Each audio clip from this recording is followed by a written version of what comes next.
Hello, welcome to another Toybox audio video demonstration video.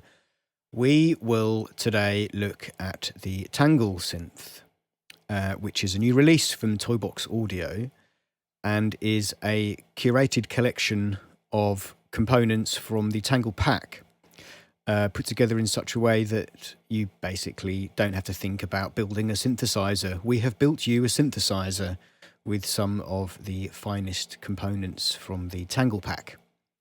And yeah, I mean, it's like a basic monophonic synthesizer. I'm going to stop talking and talk a bit more about what we've got here. So top row is basically the signal flow. So we have a mini oscillator, which is a basic oscillator. So let me just... So this is the initialization sound.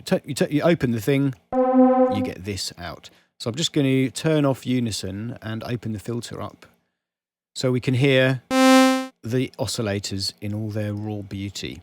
So we've got the mini oscillator here, which is a very basic oscillator, although it does have bit varying built-in levels of FM and kind of LFO style one-shot behavior and other crazy things as well.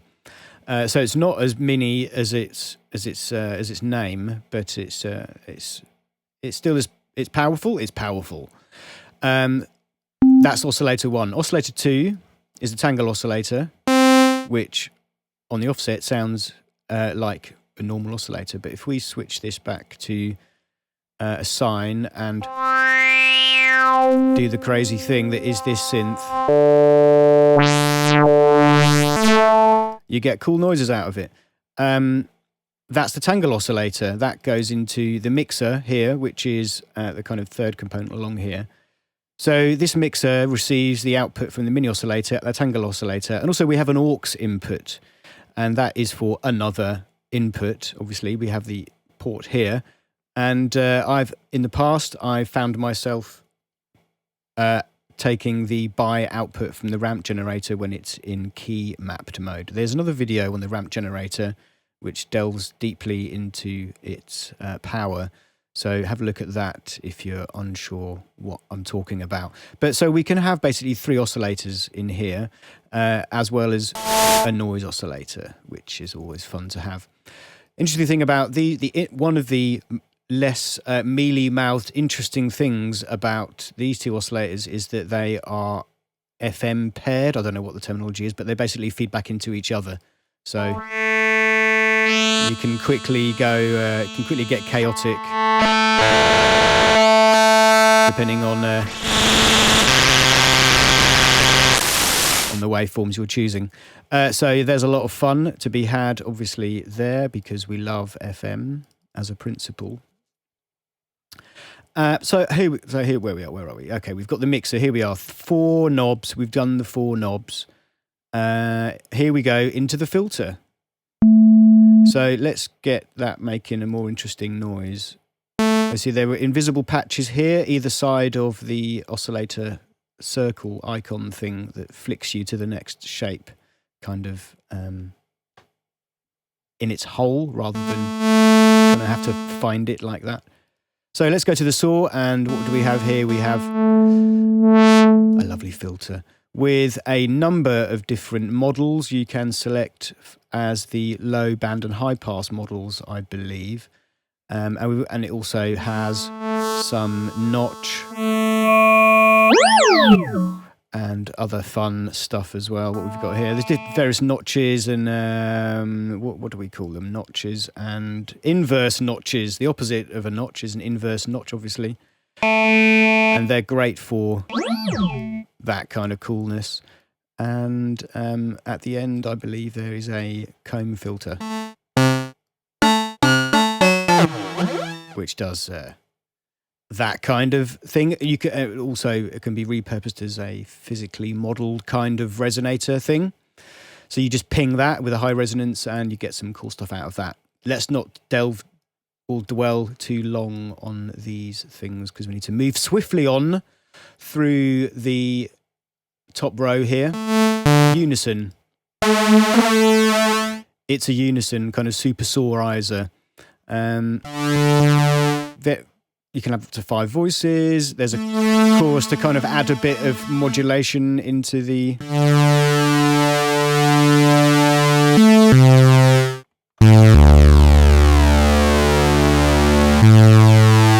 Kind of fun, right? It also goes extreme. We have some extreme stuff here that can be. Can just go completely mental. Should you choose?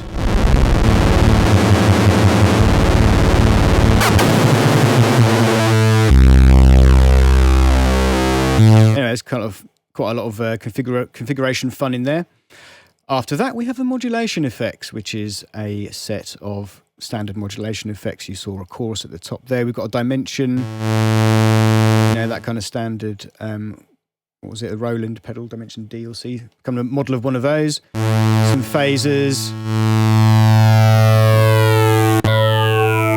Oh yeah, that's phasey.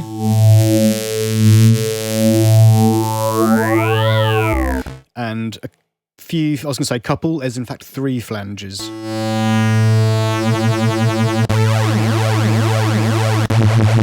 I think this one's a 0 through 0. There we go. That was the through 0. So that's the modulation effects. We have a diffusion delay here, which when the diffuse knobs are all turned down, let's just turn the feedback up. So at its core, it's a ping pong delay, but when you let me just turn. So this knob up here, this switch up here, snap. So now when it's defaults to off, which is kind of free tempo, free kind of timing. As soon as we flick to straight, it's each of the increments on this knob in the middle denotes a fraction of the tempo of the project you're running. So.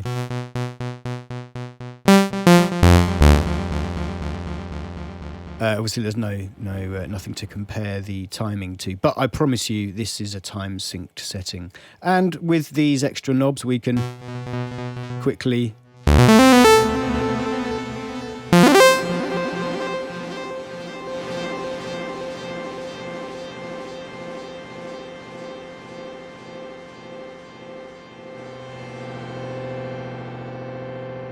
and do interesting, fun things with that.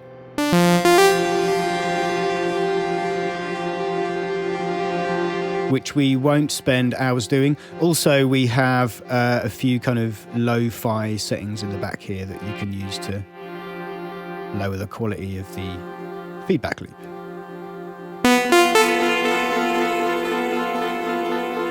Crunchy. Okay, so that's the diffusion reverb, and now finally, last in line is the reverb, which has been included in some of our other packs, but we've added an additional algorithm here called Shimmer. And if you listen, it's doing an octave shift up, I believe.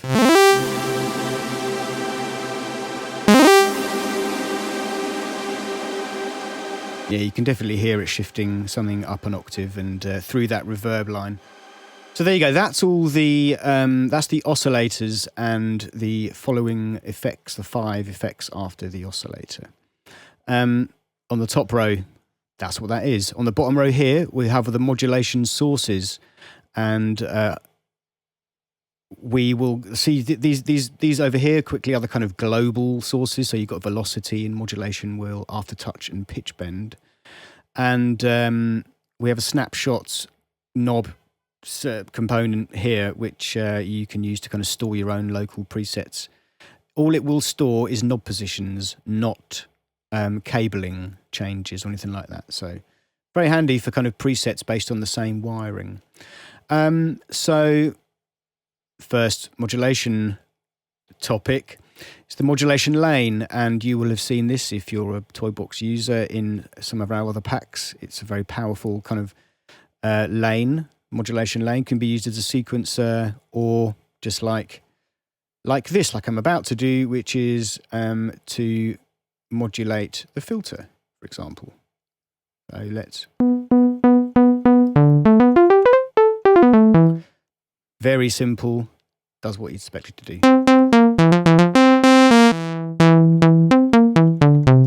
Nice pluck there.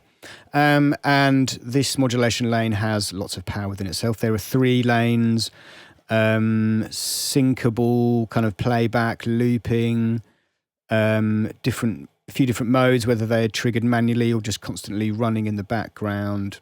It's cool. It's a good little bit of kit, that. Next is the envelope, the standard ADSR envelope generator, and that by default we've decided will be attached to the amplitude signal. So conventionally in the old monophonic signals, the signal would be oscillator into a filter which had a modulation source. So that filter could be, turned up and down with a single key press based on an envelope behavior. And after that would be the amplitude behavior. The amplitude, the description of the level of the sound happens after the oscillator has been filtered. So that's what we've got here. This interjection here, this amp, as soon as I unplug it, the raw signal comes out because it's not being told to shut up. Whereas the envelope is overriding that and telling it obviously to do nothing because it hasn't been triggered. As soon as you trigger it, the sound comes out. And it comes out after the filter.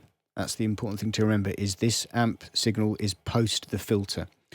So that's what that is. And obviously you can override that with anything. You can stick the modulation lane in there if you want. Why on earth not? Why wouldn't you? Next in line, we have the ramp generator. I've done a deep dive into this, I believe, so I won't go too deeply into it here. Suffice to say, it does a great job of being an oscillator. You can plug it into the aux input here, turn it into an oscillator as well. Trackable with the key tracking turned on here.